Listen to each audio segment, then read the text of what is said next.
ಶ್ರೀ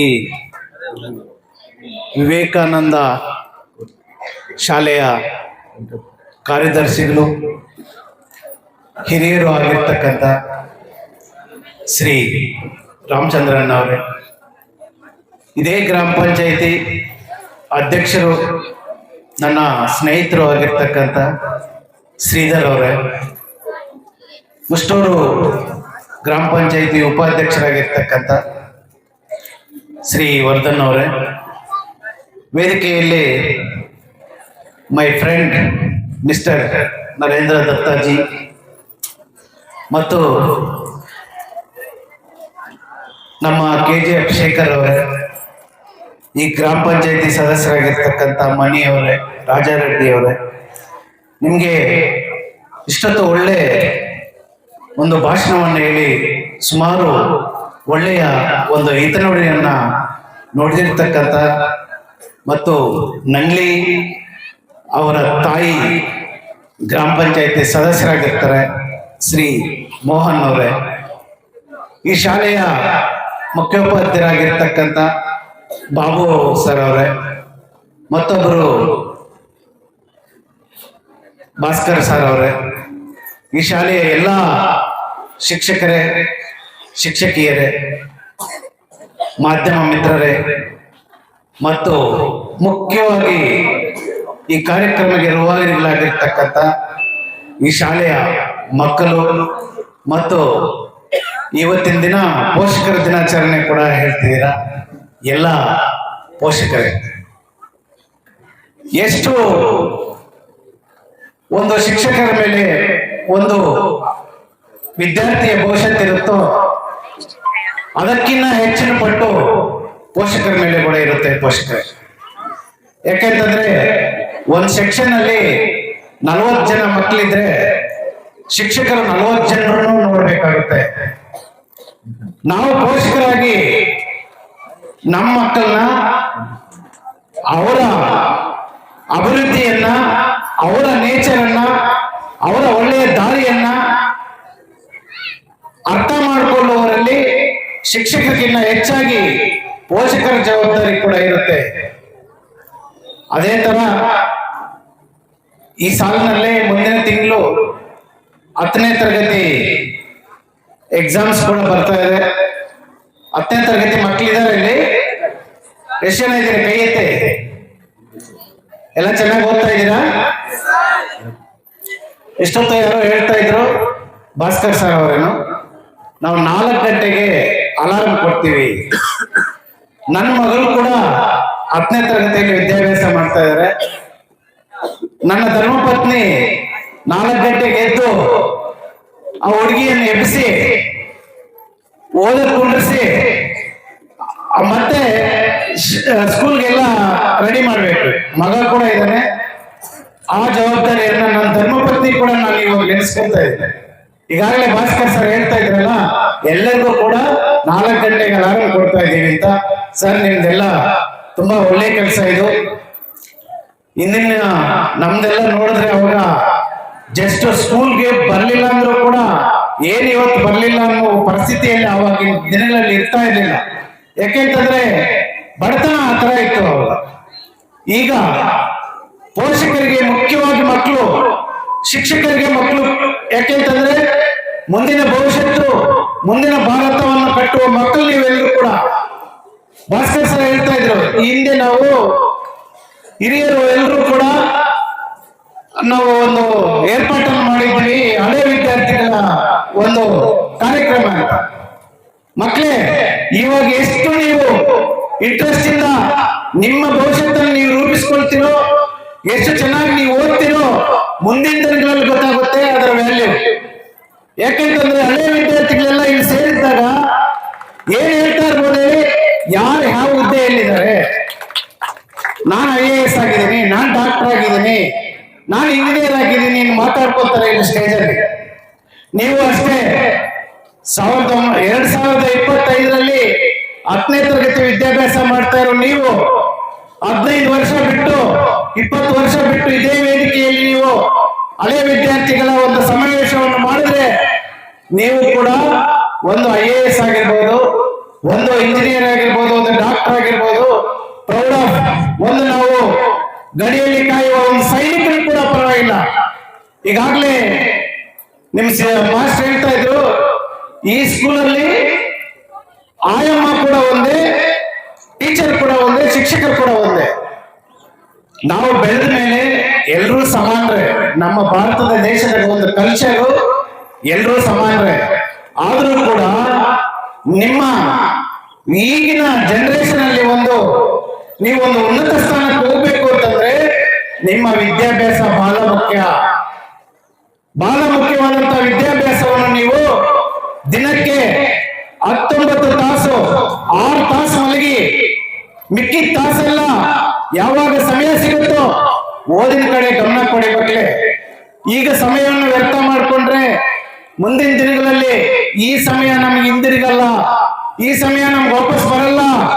ನೀವೆಲ್ಲರೂ ಕೂಡ ನಿಮ್ಮ ಆಸಕ್ತಿ ವಿದ್ಯಾಭ್ಯಾಸದ ಮೇಲೆ ಇದ್ರೆ ವಿದ್ಯಾಭ್ಯಾಸದ ಮೇಲೆನೆ ಇರಿ. ಹೆಚ್ಚಿನ ಸಮಯವನ್ನು ಕಲಿಸಿ, ಹೆಚ್ಚಿನ ಸಮಯವನ್ನು ವಿದ್ಯಾಭ್ಯಾಸಕ್ಕೆ ಕೊಡಿ. ಈಗಂತೂ ನಮ್ಮ ಕಾಲದಲ್ಲಿ ರಾತ್ರಿ ಎಲ್ಲ ಈ ಕಬ್ಬು ಗಾಣಿಗೆ ಮನೆಗೆ ಹೋಗ್ಬೇಕು, ಬೆಳಿಗ್ಗೆ ಬಂದು ಪ್ರಿಪರೇಟರಿ ಎಕ್ಸಾಮ್ ಬರೆದೆ ನಾನು SSLC. ಈಗೇನು ಅಷ್ಟೊಂದು ಪೋಷಕರು ಮಕ್ಕಳಿಗೆ ಅಷ್ಟೊಂದು ಜವಾಬ್ದಾರಿ ಕೊಡಲ್ಲ ಅನ್ಸುತ್ತೆ. ಕಾಲ ಬದಲಾವಣೆ ಆಗಿದೆ. ಈ ಭಾರತ ದೇಶ ಮುಂದೆ ಬಂದಿದೆ, ಕಾಲ ಬದಲಾವಣೆ ತುಂಬಾ ತಂದಿದೆ.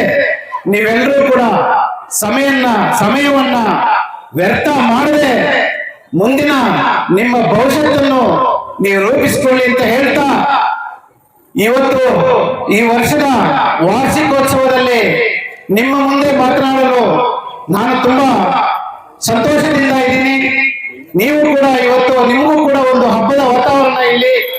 ಇನ್ನು ನಿಮ್ಗೆ ಸಂಜೆ ಅಷ್ಟೊತ್ತಿಗೆ ಕಲ್ಚರಲ್ ಪ್ರೋಗ್ರಾಮ್ಸ್ ಎಲ್ಲ ಇರ್ಬೋದು, ಅದರಲ್ಲೆಲ್ಲ ಭಾಗವಹಿಸಿ. ಮತ್ತೆ ಯಾರು ಕೂಡ ಸ್ಪೋರ್ಟ್ಸ್ ಅಲ್ಲಿ ಕೂಡ ಇದ್ರೆ ಸ್ಪೋರ್ಟ್ಸ್ ಕೂಡ ಪ್ರಾಮುಖ್ಯತೆಯನ್ನು ಕೊಡಿ, ನಿಮ್ಮ ಇಂಟ್ರೆಸ್ಟ್ ಅನ್ನ ಕೊಡ್ರಿ. ಮುಂದಿನ ದಿನಗಳಲ್ಲಿ ನೀವು ಈ ತಾಲೂಕು ಮಟ್ಟ, ರಾಜ್ಯದ ಮಟ್ಟ, ಈ ದೇಶದಲ್ಲೆಲ್ಲ ಇಂಟರ್ನ್ಯಾಷನಲ್ ಮಟ್ಟಕ್ಕೆ ಹೋದ್ರು ಕೂಡ ನನ್ನ ಸಹಾಯ ಕೂಡ ನಾನು ಮಾಡ್ತೀನಿ. ಸ್ಪೋರ್ಟ್ಸ್ ಅಲ್ಲಿ ಕೂಡ ನೀವಿದ್ರೆ ಪ್ರಾಮುಖ್ಯತೆ ಅದಕ್ಕೆ ಕೂಡ ಕೊಡಿ. ಅದು ಕೂಡ ನಿಮ್ದೊಂದು ಒಳ್ಳೆ ಭವಿಷ್ಯತ್ತೆ. ಅದು ಅಲ್ಲ ಅಂತಕ್ಕಲ್ಲ, ನಿಮ್ಮ ಭವಿಷ್ಯತ್ತನ್ನು ಕೊಡುವ ಒಳ್ಳೆ ದಾರಿಯನ್ನ ನೀವೆಲ್ಲರೂ ಕೂಡ ಕಂಡುಕೊಳ್ಳಿ ಅಂತ ಹೇಳ್ತಾ, ಇಷ್ಟೊತ್ತು ವರ್ಧನ್ ಅವರು ಹೇಳ್ತಾ ಇದ್ರು, ಏನು ನಿಮ್ಮ ಒಂದು ಇದರಲ್ಲಿ ಹೆಲ್ತ್ ಅಂಡ್ ಎಜುಕೇಶನ್ಗೆ ಸೇವೆಯಲ್ಲಿ ಹೆಲ್ತ್ ಮತ್ತೆ ಓದುವುದರಲ್ಲೂ ಕೂಡ ಓದುವ ಮಕ್ಕಳಿಗೂ ಮತ್ತು ಆಸ್ಪತ್ರೆಗೆ ನಿಮ್ಮ ಸೇವೆಯನ್ನ ಇನ್ನೂ ಜಾಸ್ತಿ ಮಾಡಬೇಕು ಅಂತ ಏನ್ ಹೇಳಿದ್ರು ಅದಕ್ಕೆ ಕೂಡ ನಾನು ಅವ್ರಿಗೆ ಏಕೀಭವಿಸ್ತೀನಿ.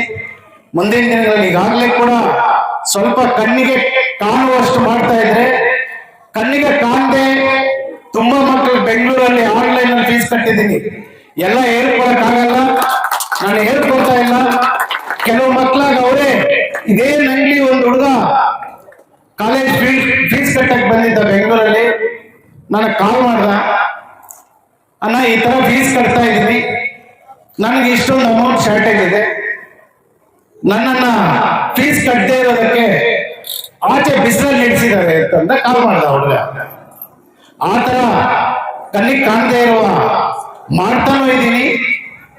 ನಮ್ಮ ಅಣ್ಣ ವರ್ಧನ್ ಅವರು ಹೇಳಿದ್ದಕ್ಕೆ ಇನ್ನೂ ಕೂಡ ನಾನು ಹೆಚ್ಚಿನ ರೀತಿಯಲ್ಲಿ ಮಾಡ್ಕೊಂಡು ಹೋಗ್ತೀನಿ ಅಂತ ಹೇಳುತ್ತಾ, ಮತ್ತೆ ಶ್ರೀಧರ್ ಅವರು, ನಮ್ಮ ಪಂಚಾಯತಿ ಅಧ್ಯಕ್ಷ ಶ್ರೀಧರ್ ಅವರು ಹೇಳ್ತಾ ಇದ್ರು, ಈ ಶಾಲೆಗೆ ಶೌಚಾಲಯ ಕೊರತೆ ಇದೆ. ಮೊದಲಿನ ಕಾಲದಲ್ಲಿ ಸ್ಕೂಲ್ ಹೋದ್ರೆ ಮಕ್ಕಳು ಆಚೆ ಕಡೆ ಹೋಗ್ಬಿಡ್ತಾ ಇದ್ರು, ಬೀಡಿಗಳಲ್ಲೆಲ್ಲ ಹೋಗ್ಬೋದಾಗಿತ್ತು ಒಳಗಡೆ. ಈಗ ಕಾಲ ಹಂಗಿಲ್ಲ. ನಮ್ಮ ಎಲ್ಲಾ ಮನೆಗಳಲ್ಲೂ ಕೂಡ ಶೌಚಾಲಯ ಎಷ್ಟು ಪ್ರಾಮುಖ್ಯತೆನೋ ಅದೇ ತರ ನಿಮ್ಮ ಶಾಲೆ ಕೂಡ ಶೌಚಾಲಯ ಬಹಳ ಮುಖ್ಯ.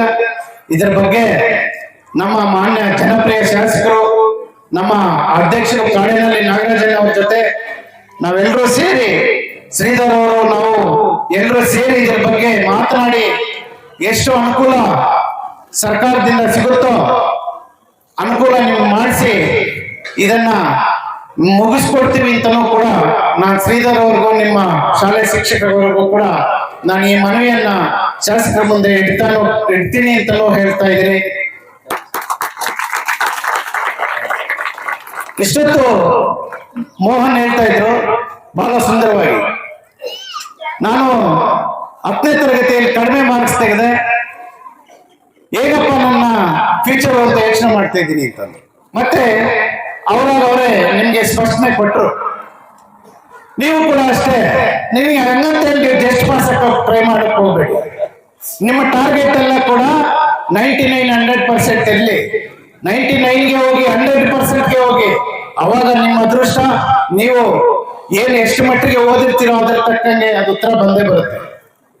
ಮೋಹನ್ ಹೇಳಿದ್ರೆ ಒಂದು ಎಕ್ಸಾಂಪಲ್, ಯಾಕಂತಂದ್ರೆ ದೂರದ ಎಕ್ಸಾಂಪಲ್ ಕೊಡೋದು ಬೇಡ. ನಾವು ನಮ್ಮ ಹೆಬ್ರಿ ಸರ್ಕಾರಿ ಶಾಲೆಯಲ್ಲಿ ಓದಿರ್ತಕ್ಕಂಥ ಮಾನ್ಯ ಉಚ್ಚ ನ್ಯಾಯಾಲಯ ಮಾಜಿ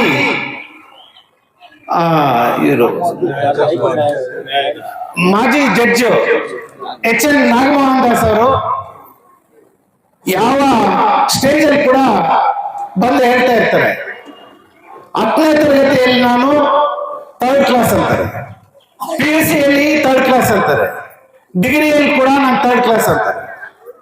ಆದ್ರೆ ಹೇಗೆ ಕಷ್ಟಪಟ್ಟು LLB ಓದಿದೆ, ಬಟ್ ನಾನು 3rd ಕ್ಲಾಸ್ ಅಂತ ಹೇಳ್ಬಿಟ್ಟು ನನಗೆ ಎಲ್ಲೂ ಗೌರವ ಆಗ್ಲಿಲ್ಲ. LLB ಯಲ್ಲೂ 3rd ಕ್ಲಾಸ್ ಅಂತ ಹೇಳಿದೆ, ನನಗೆ ಎಲ್ಲೂ ಅವಮಾನ ಆಗ್ಲಿಲ್ಲ. ಆದ್ರೆ ಈ ಕರ್ನಾಟಕ ಸರ್ಕಾರ ಕರೆದು ಉಚ್ಚ ನ್ಯಾಯಾಲಯಕ್ಕೆ ನ್ಯಾಯಾಧೀಶರಾಗಿ ಮಾಡಿದ್ರು ನನ್ನನ್ನ ಅಂತಂದು.